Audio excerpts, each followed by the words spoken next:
Hello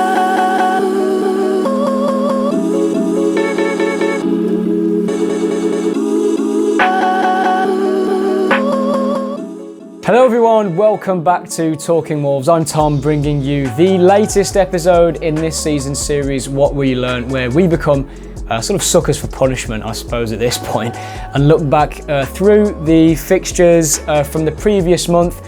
This month is October, and we have some good news. We didn't lose every game. Unbelievable, I know, I can't believe it. Shocked myself, and to be honest, even more shocked from the position that we were in the Brighton game. But fair play to the boys, we've doubled our points tally up to 2 now this season, finally off the bottom of the table, and maybe, just maybe, with a little bit of momentum. Okay, so we've got 3 games to go over today. We've got the Brentford game, which, yes, I know, we've got to go back over the Brentford game, which seems like a lifetime away now. The City game and the Brighton game. But before that, I'm just going to quickly say another thank you for answering the questions. We had some really good suggestions that will come up on screen here. Some really good ideas for the midfield, one including Andre dropping back. Really good suggestion, similar to the Cruz role. I think this one intrigues me. I think maybe Andre could be that sweeper that Connor Cody used to be. Of course, Wolves do transition a lot from a 5 out of possession into a 4 in possession, so we could see a return to that. I like that idea.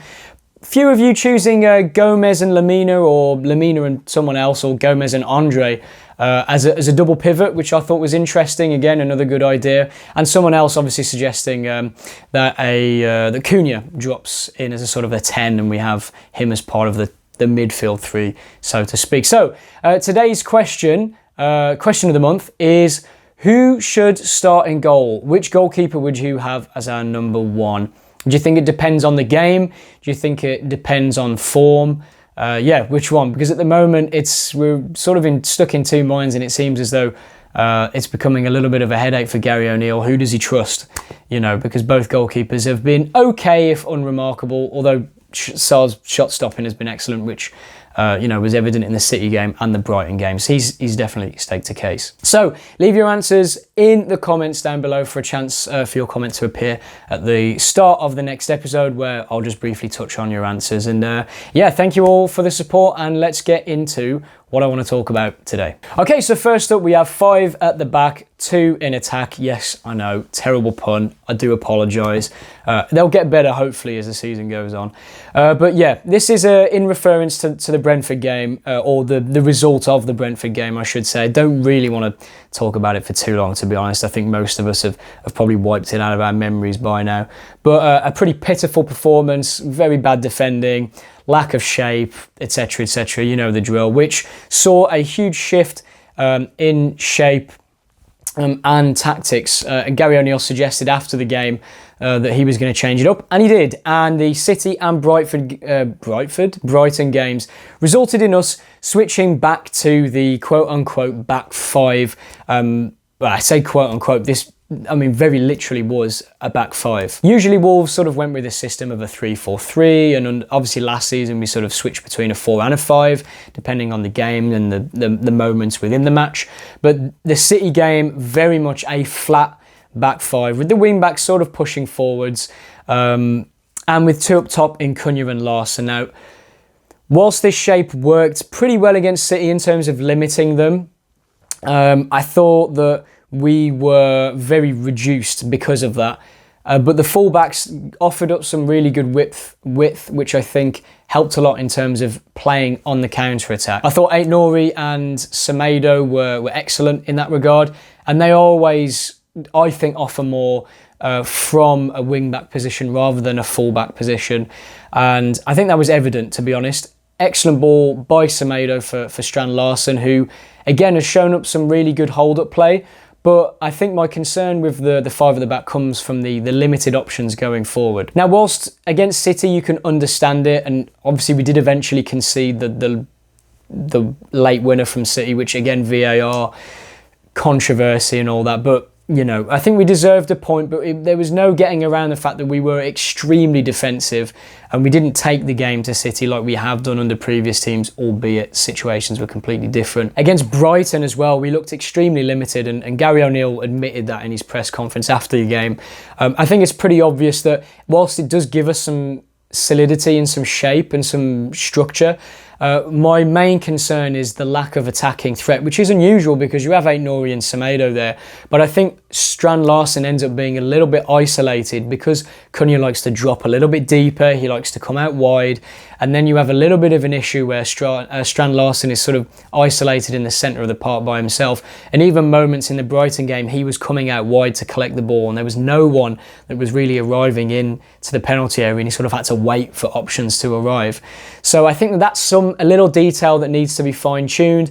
I think that will be something that is fine-tuned during this decent run of fixtures that we have. Although having said that, Crystal Palace beat Spurs yesterday, which sod's law, the week before they play us, they get their first win of the season. I think the 5 at the back, 2 in attack, it works for some of the bigger games against the bigger teams. But against teams in and around us, I think maybe a switch to a 3-4-3 is worth it just to get some more attacking flair on there. You're talking Carlos Forbes, who has looked a little bit hit and miss. Rodrigo Gomez, I think, deserves more of a chance. He can't be any worse than what we've had this season. And also Pablo Sarabia, maybe, if you wanted to play him a bit more centrally in midfield, or maybe just as a winger that can sort of come inside and play those passes, because I thought he was decent against Brighton. He put some really good passes through the lines. So yeah, I think it works as long as we have the right midfield set up and the right forward line set up. I think the 2 in midfield and then the 3 in attack works a lot better and gives us a little bit more flexibility going forward. And that much was evident in the second half, where O'Neill sort of changed the shape in the second half and we looked more positive. We were able to get at Brighton more and create chances, and Strand Larsen was able to pick up those sort of poacher areas with those wide players being able to receive the ball and whip it in a little bit faster. And I think that's the biggest difference really between having, yes, some solidity, but we don't want to completely sacrifice our attacking transitional strength because of that. But look, I think O'Neill is trying to do what he needed to do in terms of solidifying the team, albeit we're not looking particularly impressive anyway. But I think that just comes mainly down to the fact that he has gone so defensive since we shipped all those goals to Brentford, rather than trying to find maybe a bit of a balance. But time will tell if it works. I think he'll change it for the Palace game. But yeah, I think this is a temporary change in system, but a one that was used in 2 out of the 3 games in October. So we sort of have to consider that this is maybe a route that Wolves are going to go down for some of the tougher games this season. To be honest, I actually think this episode is going to be a little bit of it's going to be a positive one, which is strange because, again, 2 defeats, 1 draw is obviously not really good and we still look like in a lot of danger. But for me, I've seen more positive signs of players starting to show a little bit of potential. One of those players is the ever calm, the ever composed, the ever imperious Santi Bueno. What a player. I mean, honestly, I'm astounded that he hasn't played more football than he has. So good in possession. He reads the game so well. One thing that impresses me is the way that his ability to read danger before it really ramps up on us. I think the issue with previous games is that we haven't been reactive enough and we haven't been quick enough to close down. There was a few moments, particularly against Brighton, where he was able to sort of reduce the threat that Welbeck was providing and be able to shield him away from goal. And he always looks so composed on the ball. I think he gives us a different element in possession. Don't get me wrong, I actually think Dawson has improved on the ball as well. He can certainly ping a pass, but Bueno, for me, offers something in terms of build-up, which we haven't had so far this season. And we saw that in the City game. Wolves playing it around the back, and then Bueno with a lovely pass across through to Semedo, and then obviously he eventually got the cross in for Larsen to score. And I think that that's a severely underrated thing, to have a centre-back that can just do the simple things really well and be composed on the ball and just use his experience and his nous to be able to get us out of trouble. For me, he very rarely looks out of position. He's always in the right place. and he's able to lead well. He's excellent aerially. And I think, honestly, having him in that back three, I think he's staked a claim to not be dropped. I honestly think he's undroppable at the moment. I'm not sure why he hasn't played much up until this point, because in the few games that he has played for us previously, he's looked solid, he's looked composed. He hasn't made any real glaring mistakes or anything of note, which is nice, to be honest, for a Wolves centre-half. It feels like this season we haven't really had that, and Bueno is that real calming and reassuring presence. And he's again, a really solid player for Uruguay as well in the international break, played really well for them. So, look, it's good to see him getting some game time, and I think he's definitely going to reward O'Neill with some solid performances. Whether O'Neill stays in a job long enough to see him progress, we'll have to wait and see. But for now, I think he seems to have finally realised that Bueno is arguably our best centre-half. Certainly technically he is. And he offers leadership and a calming presence that is desperately needed in the position that we're in. And look, the more those that him, Dawson and Totti play together, I genuinely think that's a really solid back three that has every attribute covered. You've got Totti with pace and decent-ish technical ability, and he can read, on his day, he's excellent. Dawson, fantastic aerial presence, always a danger from set pieces, as was proved in the Brighton game with his assist. And again, Bueno is just someone that you can trust on the ball, is never going to really give it away, and he's a centre-back there that is able to allow us to build up a little bit better from the back, more consistently. Totti and Dawson can have the odd good pass, but I would trust Bueno to be a more consistent receiver of the ball, and find space well and pick the right pass. Which, again, Spanish centre-backs, they're always extremely good in possession and they usually read the game very well. And I like the way that he's physically imposing as well, which makes a big difference. So, yeah, great to see him back in the side.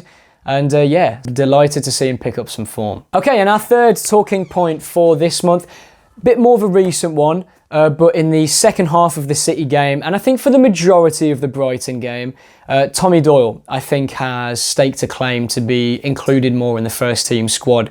A big talking point from the first 7 games, is it? 7 or 8 games was an unchanged midfield. And it was that, again, against City. Brentford, we looked completely all over the place in midfield. City, again, struggled to keep hold of the ball, albeit we were very much camped, in our own half, pretty much on our own 16-yard box, which is always going to make things difficult. But the balance of the midfield wasn't right.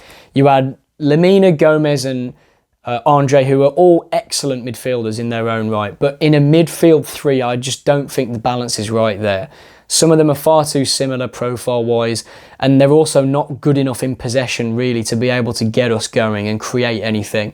And I think that was a big reason as to why our turnovers are so high. We give the ball away so much, and our shape is oftentimes a little bit exposed, and they don't really seem to know the roles as much. For me, and a lot of us were saying that Tommy Doyle should come into that midfield, whether it be for Andre, Gomez or Lemina. Doyle has come in, and for me, he's offered us something different, which is a player that is just able to retain possession, but also gain us yards. What I really like about Tommy Doyle is his long-range passing is phenomenal. Really good. And he's able to pick a pass far quicker than any of our other midfielders. I think Andre recycles the ball very well, wins the ball back very well, and is able to sort of retain possession, a little bit like Moutinho. Lemina, good as a box-to-box, similar with Gomez. I mean, Lemina's more defensively minded, but Gomez has looked a little bit exposed at times. I think Doyle, what he does is he offers, again, sort of a very technically proficient footballer, and there's someone that's able to get us going better if we want to play counter-attacking football. That was evidenced in the 2-2, the second goal against Brighton. Again, obviously the screenshot's gone viral. More emphasis on Brighton messing up a 4v1, but Tommy Doyle's reading of the game is usually very solid, and he did that very well, and he mentioned it in his post-match interview, which I was sort of happy to see that he's confident in that. But I think an underrated facet of his game is his reading of the game, and every time he's played, for me, he always looks really good at picking or knowing what passing lanes the opposing player is going to choose. Chose it very well, obviously, stopping a 4v1. But then the pass to Cunha is so good. It's so fast. Literally takes a couple of touches, bam, out of his feet to Cunha.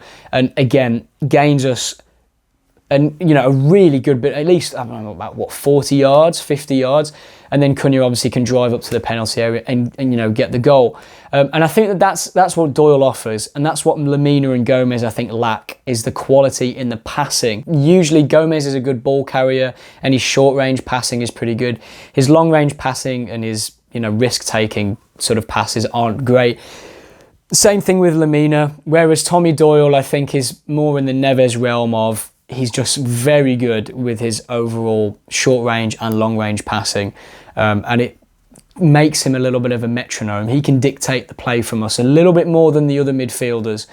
And I think, a balance, for me, has to be in the midfield three to give us someone sound who we know isn't going to give away the ball. Yes, he missed a good chance. He should have scored. Let's be honest, he should have scored, particularly with the quality of some of the goals that he scored, previously for us. His goal against Brighton in the Cup, and then last season, excellent free kick against Brentford as well. For me, when we're playing some of the teams around us, I think he's the sort of player that we should be kind of putting in. Maybe when we want to be more defensive, fair enough, you can have maybe Lemina, Gomez, Andre, or maybe just a double pivot, and then someone more advanced to help us on the counter-attack. But yeah, against the teams in and around us, Doyle is a must start because he just gives us such an advantage in midfield. He blends really well with, the other midfielders that we have. And yeah, really, really happy to see him get a start and a really good solid performance against Brighton and a point-saving play, which, if we can have players that can do that every now and again, it's going to help us get out of this situation a little bit easier. Okay, and that brings me on to my last point for today, which is the 2-2 draw. The 2-2 draw and the comeback as well, the spirit, the fight and the application showed by the team. Is this a turning point? I said, in my last fan review that I felt sorry for this team. I felt sorry for this team because nothing was going for them. And it feels like for a while that every sort of 50-50 thing that could have gone our way hasn't gone our way. And that's so deflating for a team. But this feels like a turning point for me. It has to be. If this doesn't motivate the team, then I have no idea what will. I think they're, at least under this management, gone. Because this is a huge, huge scalp. And someone posted a clip on Twitter. I do apologise, I can't remember the handle. We were on a similar run under Nuno in the season that we got, the second season we got 7th, and we were on a similar run without a win. And we drew against Palace, and it was a scrappy game, and we got a late equaliser, and that sort of kicked on our season. This for me is such a huge confidence boost because, for one, it was a deflected goal, which might not make much of a difference, but for me, for the players, having a deflected goal go in, I think that's a switch in mentality that they might think, okay, we actually got some luck here, maybe things are going to start to turn. Because maybe a couple of weeks ago, that shot would have been deflected and hit the post. It's those things that make a difference mentally. And again, Cunha, what a player. Seriously, Matheus Cunha, have my children. What a beautiful man. Beautiful man, beautiful footballer. So lucky to have him. He's an excellent player. Had a bit of a rough first half, but again, should have had an assist if Doyle had his shooting boots on. So good at carrying the ball. He was making some really decent passes and it just gives us an option to get forward. What I like about him is he occupies defenders, he opens up space for other players, and his ability to carry the ball is so crucial to the way we play and in terms of taking pressure off the defence. And really happy for him, to be honest, to get the goal, fortuitous as it was. He obviously cares about the club, has a lot of passion for the club and the fans. And I think that because this is such an emotional team, which I spoke about in the last episode, this is such an emotional team and they play off the emotions of football a lot. It's a negative, but when things go our way, it's such a force for a run of form. And I can't help but feel like this has to be a turning point.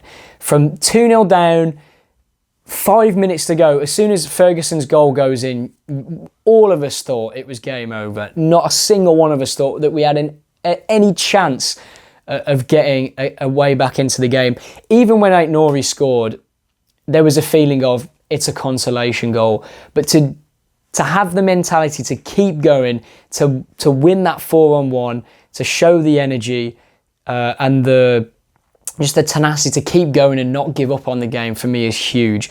And look, I've never called into question the players giving up. And I think a lot of the fans have realised that these aren't players giving up. We're still in games. The majority of the games we're still in them. And we're not, getting battered, albeit the Brentford game and the Chelsea game. But for me, this is a huge show of team spirit, and hopefully that can continue on into the Palace game, and the players have a bit more belief about them that, they can do well and they can get goals and they can perform well as a unit. And hopefully, this is a sign of fortunes changing for Wolves. So let me know in the comments down below, do you think this is a turning point?